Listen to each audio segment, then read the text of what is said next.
ಚುನಾವಣೆಯಲ್ಲಿ ಅಕ್ರಮ ಎಸಗಿರುವ ಆರೋಪ ಹಿನ್ನೆಲೆಯಲ್ಲಿ ಶಾಸಕ ಯತ್ನಾಳ್ ವಿರುದ್ಧ ಹಾಕಿದ್ದಂತಹ ಅರ್ಜಿ ವಜಾಗೊಂಡಿದೆ. ಸುಪ್ರೀಂ ಕೋರ್ಟ್ನಲ್ಲಿ ಅರ್ಜಿ ವಜಾಗೊಂಡಿದೆ. ಚುನಾವಣೆಯಲ್ಲಿ ಅಕ್ರಮ ಎಸಗಿರುವ ಆರೋಪ ಶಾಸಕ ಯತ್ನಾಳ್ ವಿರುದ್ಧ ಹಾಕಿದ್ದಂತಹ ಅರ್ಜಿ ವಜಾಗೊಂಡಿದೆ.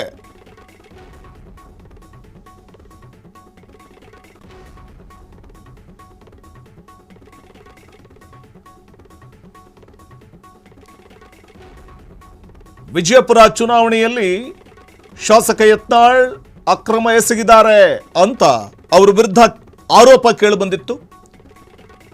ಈ ಸಂಬಂಧ ಕಲಬುರಗಿ ಉಚ್ಚ ನ್ಯಾಯಾಲಯದಲ್ಲಿ ಪ್ರಶ್ನಿಸಲಾಗಿತ್ತು. ಮೇಲ್ಮನವಿಯನ್ನ ಸಲ್ಲಿಸಿ ಸುಪ್ರೀಂ ಕೋರ್ಟ್ ಮೆಟ್ಟಿಲೇರಿದ್ರು ಖಾಜಾ. ಇದೀಗ ಸುಪ್ರೀಂ ಕೋರ್ಟ್ನಿಂದಲೂ ಅರ್ಜಿ ವಜಾಗೊಂಡಿದೆ.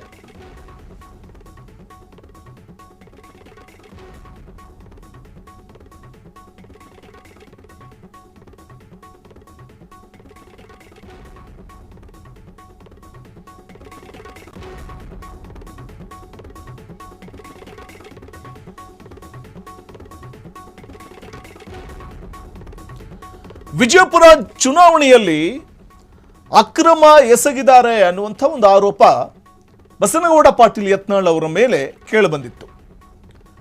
ಎಲೆಕ್ಷನ್ ಪೆಟಿಷನ್ ದಾಖಲಿಸಿದ್ರು ಅಬ್ದುಲ್ ಹಮೀದ್ ಖಾಜಾ. ಈ ಸಂಬಂಧ ಕಲಬುರಗಿ ಉಚ್ಚ ನ್ಯಾಯಾಲಯದಲ್ಲಿ ಈ ಅರ್ಜಿ ವಜಾಗೊಂಡಿತ್ತು.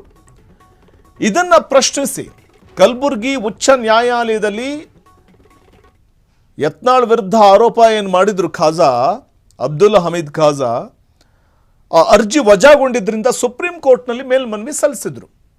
ಆದರೆ ಇದೀಗ ಸುಪ್ರೀಂ ಕೋರ್ಟ್ನಲ್ಲೂ ಕೂಡ ಅರ್ಜಿ ವಜಾಗೊಂಡಿದೆ. ಈ ಮೂಲಕ ಯತ್ನಾಳ್ ಅವರಿಗೆ ರಿಲೀಫ್ ಸಿಕ್ಕಿದ್ರೆ, ಮತ್ತೊಂದು ಕಡೆ ಖಾಜಾ ಅವರಿಗೆ ಇದೊಂದು ರೀತಿಯಲ್ಲಿ ತೀವ್ರ ಹಿನ್ನಡೆಯನ್ನು ತಂದೊಡ್ಡಿದೆ. ಎಲೆಕ್ಷನ್ ಪಿಟಿಷನ್ ದಾಖಲಿಸಿದ್ರು ಅಬ್ದುಲ್ ಹಮೀದ್ ಖಾಜಾ. ಸುಪ್ರೀಂ ಕೋರ್ಟ್ನಲ್ಲಿ ಅವರು ಯತ್ನಾಳ್ ವಿರುದ್ಧ ಸಲ್ಲಿಸಿದ್ದಂಥ ಮೇಲ್ಮನವಿಯ ಅರ್ಜಿಯನ್ನೇ ಇದೀಗ ವಜಾಗೊಳಿಸಲಾಗಿದೆ. ಕ್ಷಣ ಕ್ಷಣದ ಸುದ್ದಿಗಳಿಗಾಗಿ ಫ್ರೀಡಂ ಟಿವಿ ಸಬ್ಸ್ಕ್ರೈಬ್ ಮಾಡಿ, ಲೈಕ್ ಮಾಡಿ ಹಾಗೂ ಫಾಲೋ ಮಾಡಿ. ಹೊಸ ಸುದ್ದಿಗಳ ನೋಟಿಫಿಕೇಶನ್ಗಾಗಿ ಬೆಲ್ ಐಕಾನ್ ಮೇಲೆ ಕ್ಲಿಕ್ ಮಾಡಿ.